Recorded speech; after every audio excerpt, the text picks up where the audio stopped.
Get your DRM free indie games in the GOG Autumn Sale, but the prices keep going down as the video goes on. So let's begin with No Man's Sky, the little game that could, since following a spate of controversy at launch for incomplete features, the team really has been adding and adding to the game with plenty of free updates, with the latest titled Echoes just releasing last week on the eve of Starfield. So it's the battle of the open universe space sims, but there's just so much stuff in this game. Sea of Stars is excellent, but if you have not played Chain Echoes from last year, this is a title that I would recommend since it ranked very highly on my 2022 Game of the Year list and is an excellent throwback. It's a classically designed turn-based JRPG, but where it's modernized and is actually pretty snappy and fast. No insane summon animations, for example, and my god, the pixel art is simply a treat for the eyes. Another excellent release from last year is Midnight Fight Express, a 3D brawler slash beat 'em up which is not that common as compared to its 2D side-scrolling counterparts, where you play as a former criminal lured back into the life by a drone who tells you that you have until sunrise to prevent the city from being taken over by criminals,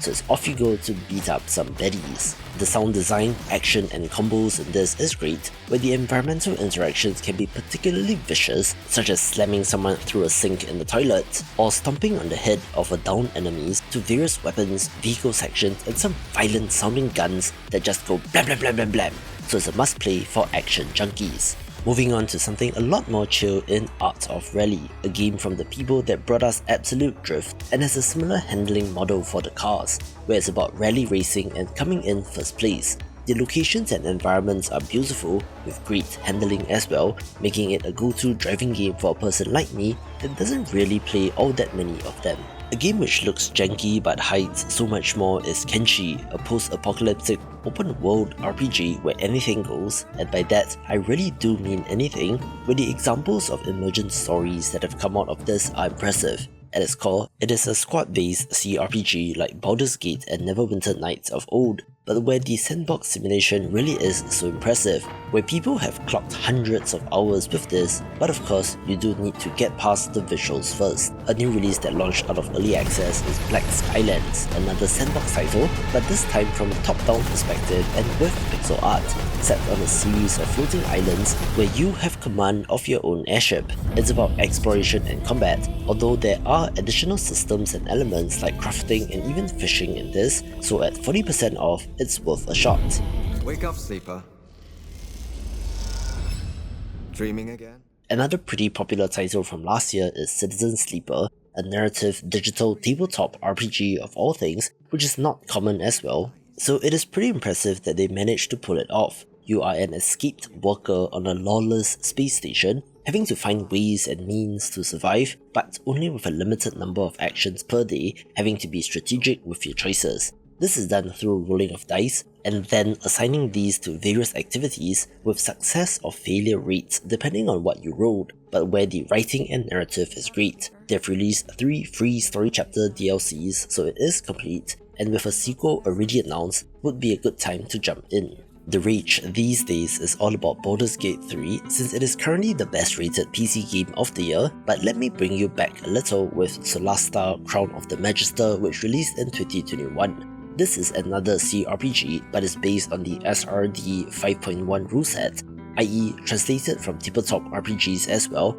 and is also a pretty decent entry at a much lower price, so if you're on a budget, perhaps give this a go. One of my favourite games from last year was Heroes Hour, since this is a Heroes of Might and Magic-like game that made it their own, retaining the castle building and overworld exploration, but changing combat from turn-based into auto-battling with all units represented on the battlefield, resulting in a delicious amount of Chaos. People often flock to GOG for Heroes of Might and Magic 3 Complete Edition, so I say, while you're there, pick this one up as well. One of the best roguelike platformers is Noita and has really been gaining steam in terms of popularity, with an astounding 51,000 Steam reviews as of recording, so the game is really popular. The gimmick of every pixel being simulated is very impressive in action, resulting in some hilarious and outlandish situations when they interact unexpectedly and you end up dead, but it's easy to dust yourself off and go again. There is quite the hidden amount of depth to this game and is interesting to uncover.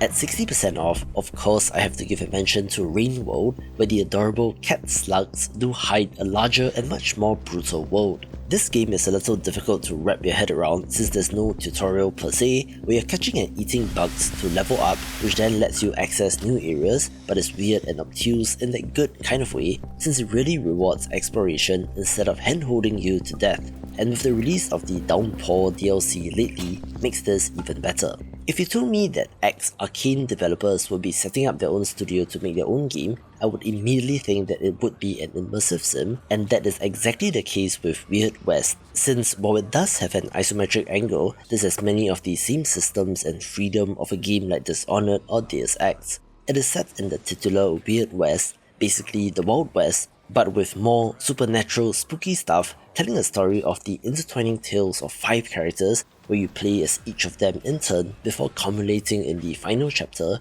being one of the more unique experiences out there. Katana Zero has never been that steeply discounted, so this is about as good as it gets, but where this excellent action platformer is a must-play in my opinion. I have called this a Hotline Miami-like in the past, since it has many of the same elements, from the neon hues to the die and instant reset gameplay loop, to the brutal action and one-hit kills. However, the way that the narrative is told through a therapist is interesting, not to mention the long in development upcoming DLC as well, so play this if you have not. One of the best tactical RPGs is also hugely discounted during the sale, where Fel Seal Arbiter's Mark is a top 5 or top 3 Final Fantasy Tactics-like title with plenty of characters to choose from. There's an epic story where you play as arbiters meant to protect the land, but surprise surprise, the organization is corrupt and you have to fight back against that, all with the backdrop of a potential world-ending cataclysmic event. So if Arcadian Atlas didn't quite do it for you,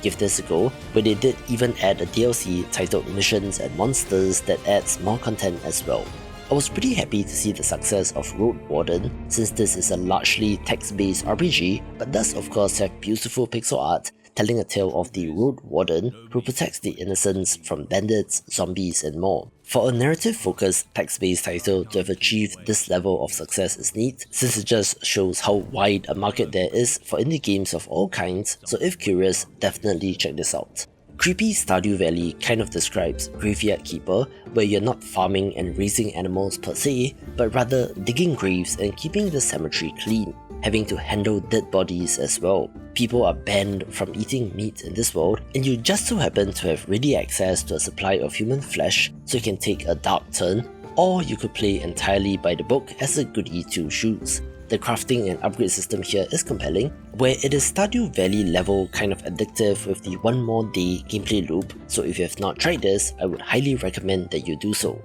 An excellent first-person puzzle game from an atypical source is the Talos Principle, where you're moving cubes around, redirecting lasers and so on, asking the philosophical questions common from science fiction in the process. What is interesting is that this is from Crow Team, also known as the Serious Sam people, which is a series of not-so-serious first-person shooters, so it was a wild swing and a surprising success because of that, and there is an announced sequel which should be releasing soon as well. Speaking of sequels, Blasphemous 2 just released and is excellent, but if you have not played the original, 75% off is pretty sweet and will give you hours of content, especially considering that they released 3 major content patches all for free, where you will get to know the dark and brutal world inspired by the Catholic faith, since the developers are from Spain and translates some of the horrors of the Spanish Inquisition into this title. It is bleak, very dark and brutal, and it's not for the squeamish, but is truly one of the best indie games and is a no-brainer. One more sequel of interest is the Mexican Lucha Libre themed Guacamelee 2, the follow-up to an excellent title which I dearly love, and in many ways, the sequel is more of the same but expanded, with plenty of platforming challenges, as well as a wrestling-filled repertoire of abilities like throws, suplexes, slams and more, where it, being at this point in the list, already makes it a fantastic deal. Here's to something a little more quaint that you might not have heard of in Aegis Defenders, a side-scrolling action tower defense game which is pretty neat, even having co-op support, where translating the popular top-down genre into a side-scroller does come with its share of new facets to consider. The pixel art in this is great and has some neat ideas, where unfortunately, it appears to be a one and done for this team, although among the 3 developers, one is now at Sabotage working as an artist, one is at Amazon, and the other seems to be working in VR and remote work related companies, so they all ended up in great positions. The black sheep of the bunch of Supergiant games is Pyre, a game that I dearly love, so it hurts my heart, where I suppose the more visual novel aspects and combat resembling Mystic Basketball didn't have the mass appeal that they thought it would have. You are in exile, but are able to take part in various rituals to battle for the right to send your party members back to civilization, with a grander plan for revolution in the works as well. It is truly underrated, so if you are ever on the fence, $5 is a gamble worth taking on this. An excellent throwback action platformer with a twist is The Messenger, one that uses both 8 and 16-bit pixel art styles and even has an in-game explanation for it. Surprisingly, the writing was what caught me off guard in this game, which is very funny and excellent, so it's no wonder that this is as popular as it is, and yes, this does link back to their latest game in Sea of Stars, which just released and is great as well. Here's another weird one for you in Death and Taxes, a narrative-based title where you play as a death-bound Grim Reaper, so it's not all hardcore scythe-swinging action, but rather paperwork and lots of it. However, it is not like Papers, Please, but rather has you choosing who to kill and who to spare, where your choices will have an impact on the world, such as killing a scientist leading to the outbreak of a pandemic, for example, resulting in multiple endings to explore. Now we're really getting into the weeds with La-Mulana, a puzzle Metroidvania that is pretty difficult to draw comparisons to, save for its sequel, where this is a notebook kind of game. And by that, I mean you have to literally physically get your notebook out to write down findings and messages in order to understand the game. As such, it's not for everyone, but if you love something like Fez and have not played this, I would highly recommend that you do so, being a steal at this price. Newer indie game fans might not be familiar with Lambier, creators of must-play indie games like Ridiculous Fishing and Nuclear Throne, but today, I want to recommend the arcadey dogfighting shooter Luftrausers, where you're piloting a plane and blasting away at enemies both in the skies and on water. The eventual mastery that you get over this game is super neat, since you can do things like cutting the engines in mid-air to begin falling straight down and then activating it at the last second to pull yourself out of danger, and it's pretty fun and cheap at this discount. And if you want more recommendations, watch this video for the summer sale, which has more games. Ready for battle.